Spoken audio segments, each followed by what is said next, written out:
शाकुल जान जब सीट खाली होती है तो मुताबिक चीफ इलेक्शन कमीशन को उस वक्त चीफ जस्टिस मुकर्रर करता है। जी सर्विंग जज हैं, चीफ जस्टिस ने मुकर्रर किया था।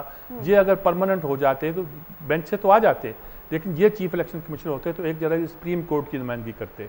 डर था पीपल्स पार्टी को कि अगर ये आ गए और ये तो एक तरह की चीफ जस्टिस की नुमाइंदगी करेंगे, एक जो टसल चल रही है, तो ऐसे में इंटरिम वज़ीर आज़म कोई ऐसा शख्स ना आ जाए जो सचमुच हमें उस तरफ लेके जाए जो जिसकी तरफ हम जाना नहीं चाहते। बहुत से पॉइंट ऑफ व्यू थे, लेकिन फ़खरुद्दीन जी इब्राहिम ऐसे मामले पे बहुत सी बातों पे गालमन, अगरचे उनका ख्याल था कि लेटर लिख देना चाहिए, वो इस बात की बैलेंस रखने की पूरी कोशिश करेंगे।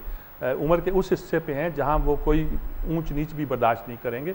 और मेरे ख्याल में पीपल्स पार्टी को जो एक ख़तरा लाबुदी हो गया था कि लाजमी हो गया था कि तो होना ही होना है कि अगर इत्तेफाक नहीं करते, शाकिल जान आ जाते हैं तो ऐसा इंटरिम प्राइम मिनिस्टर आ सकता है जो उनके लिए मसाइल पैदा कर दे। बाकी लोग तो तज़िया कर रहे थे ऐसे प्रेस की हलफ नहीं लेंगे जरदारी साहब, और जरदारी साहब को फिर जाना पड़ेगा।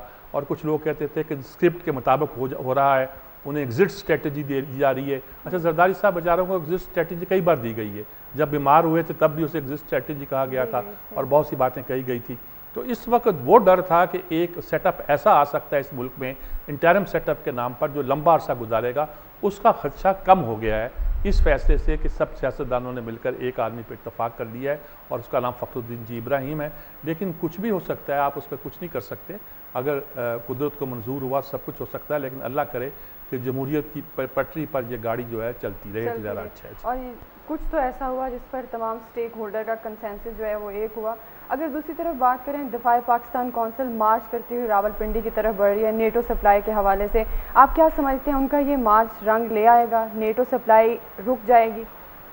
असल में जी एक दिन पहले ही जिस दिन ये शुरू किया था तो समीउल हक साहब ने हमें डिनर पे बुलाया था अवारी में ही, और डिनर पे बुलाया इसलिए था कि CNA council of national affair जो थी उसके 20-22 लोग थे, तो उन्होंने कहा जी मैं इनको मिलना चाहता है। तो हमने कहा खाना हमारे साथ खाने का, नहीं मेरी तरफ से ये आप आएँ। और उन्होंने बड़ी खुल के बात की, अपनी बातें भी की और बहुत सारी बात की।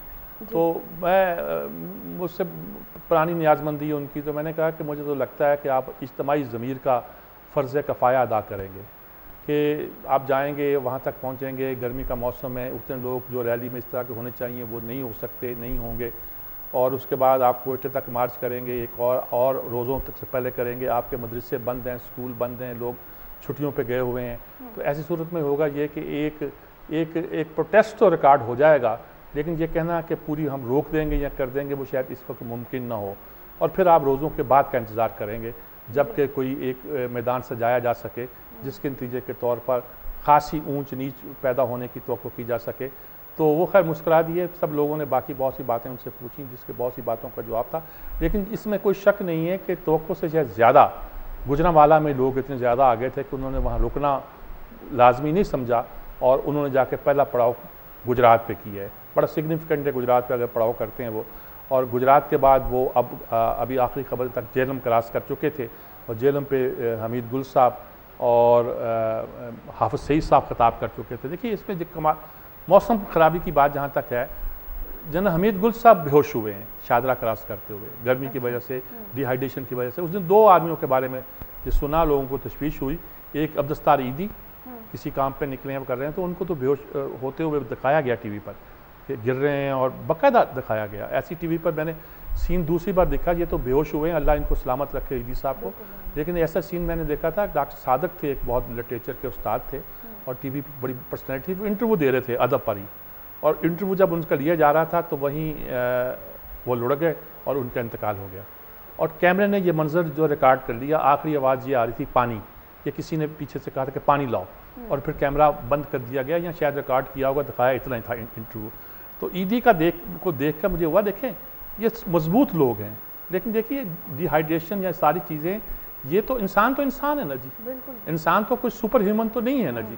तो वो होता ये है कि जब ये आप मेहनत तो करते हैं, जान पे खेल कर अपना किसी चीज़ की परवाह किए बगैर आप निकल तो आते हैं, लेकिन फिर उसके असरात तो हो सकते हैं ना। जनरल साहब बड़ा बहादुर आदमी है, उस बहादुरी में हो सकता है कि उन्होंने वो उतना प्रिकॉशन ना लिया और जितना आमतौर पर लिया जाता है। और वैसे भी सेहत के मामला इस उम्र में आके तो फ़र्क पड़ता ही पड़ता है। तो ये अब कहा यही जा सकता है कि नेटो की सप्लाई तो नहीं रुकवाएंगे, लेकिन प्रोटेस्ट रिकॉर्ड हो जाएगा। और शायद हुकूमत ने भी कह दिया कि ये पिंडी या इस्लामाबाद में अगर एक इलाके में से गुजरें, अगर पुरअमन रहेंगे तो हमें कुछ नहीं कहेंगे। और ये भी था कि अगर कल अदम पहले तो रहमान बड़े चमक रहे थे और कह रहे थे कि अगर ये आए तो हम गिरफ्तार कर लेंगे, फलां कर लेंगे वगैरह वगैरह। हमने बड़ी रैलियाँ देखी हुई हैं, लेकिन अब उनका लहजा डिफरेंट है। वो कहते हैं कि अपने शहरियों की हिफाजत हमारा फ़र्ज़ है, और अगर ये पीसफुल एहतजाज हुआ तो हम इस पर कुछ नहीं करेंगे। और मेरे ख्याल में पीसफुल एहतजाज होगा, और नेटो की सप्लाई रुकवाने का तो फ्रीज़ा तो अंजाम नहीं दे सकेगा, लेकिन दुनिया को बता देगा कि एक फीलिंग जो और बड़ी फीलिंग पाकिस्तान में डोमिनेट के पाई जाती है। और मेरा तो यही कहना है कि फ़र्ज़ कफ़ाया है मिलत के इज्तिमाई ज़मीर का। इससे ज़्यादा मैं इसको मेरे नुक्ता नज़र से ज़्यादा बलीग तबसरा मैं नहीं कर सकता। बलीग है कि नहीं है मैं ये नहीं जानता, लेकिन मेरे नुक्ता नज़र से यही हो सकता है कि इज्तिमाई ज़मीर का एक फ़र्ज़ कफ़ाया है।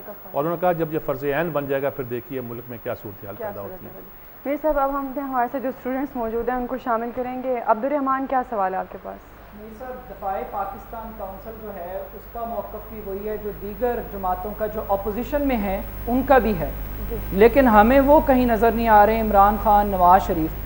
और दूसरा ये कि फ़ौज ने जब डील कर ली अमेरिका के साथ और सप्लाई रूट खोल दिया, तो दफ़ाए पाकिस्तान काउंसिल को बी टीम कहा जाता है। तो ये ड्रामेबाजी क्यों है, ये दो नंबरी क्यों है कि फ़ौज ने एक तो डील कर ली और साथ फिर ये एहतजाज भी कर रहे हैं? तो मतलब क्या हमने किया क्या? मौलाना समीउल हक ये कह रहे हैं जी कि हमारा फ़ौज से कोई ताल्लुक़ नहीं, कम अज़ कम वो अपने बारे में कह रहे हैं कि मैं सदर हूँ इसका, मुझसे तो फ़ौज ने कोई रब्ता कायम नहीं किया जी। वो साफ इस बातों में कहते हैं, मैं हल्फ देकर कहने को तैयार हूँ कि मुझे फ़ौज ने रब्ता नहीं किया। अच्छा, कुछ चेहरे नज़र आते हैं उस पर जिसके बारे में तासुर पैदा होता है कि ये फ़ौज ने अंदर पेनिट्रेट किए होंगे, और फ़ौज करें या एजेंसियाँ करें, ये काम तो वो होता रहता है, करते रहते हैं, दुनिया भर में होता है। कोई अनहोनी बात नहीं होती कि आप उस अपने लोगों को भेजें। लेकिन अब चूँकि फ़ौज की कंसेंट शामिल है, इस कंसेंट के साथ अगर आप ये भी तो कन्वे करना चाहते हैं कि भी आपके मुल्क में एंटी अमेरिकन फीलिंग पाई जाती है, उसका जो प्रोटेस्ट है, उसका जो लोगों का रवैया है जो है, वो भी आप कन्वे करना चाहते हैं कि भाई ऐसा नहीं, स्मूथ सेलिंग नहीं है कि हुकूमत फैसला कर लेगी, अवाम मान लेंगे, अवाम का मूड कुछ और है। तो मेरे ख्याल में इसलिए ये तासुर जो पाया जाता है कि ये विद इन लिमिट्स रहेंगे, हदूद के अंदर रहेगा एहतजाज, तो शायद वो ज़्यादा गलत ना हो। इसको out of the proportion blow up नहीं होने दिया जाएगा, जैसे पहले ब्लो अप हो गया था, जिसके नतीजे के तौर पर ये हमारा जो सारा मामला था यानी कि आउट ऑफ कंट्रोल ही हो गया था कि अब नेटो सप्लाई बहाल करना ही नामुमकिन हो गया था।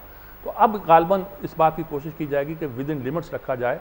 अब इजाज़त दे दी है कि आप आ जाएँ, जब इजाज़त दे दी जाती है आप रजिस्ट नहीं करते, आप कुछ करते नहीं, वो पीसफुल रहना चाहते हैं, तो नतीजे के तौर पर आप यही देखते हैं कि एहतजाज तो होता है लेकिन उससे कोई नेगेटिव पहले नहीं निकलते। तो यही वो सूरत है गालबन। हमारी स्टेट भी इस वक्त इन्हें फ़िक्स मैं कह सकता हूँ, स्टेट मशीनरी कह लीजिए, इन्हें फ़िक्स, और उसी के साथ ही मेरा लगता है मुझे ये है कि मामला उनका एहतजाज भी चलेगा और वो फ़र्ज़ कफ़ाया मैंने कहा जैसे। जी बिल्कुल। हिफ्ज़ा बशीर, आपके पास क्या सवाल है?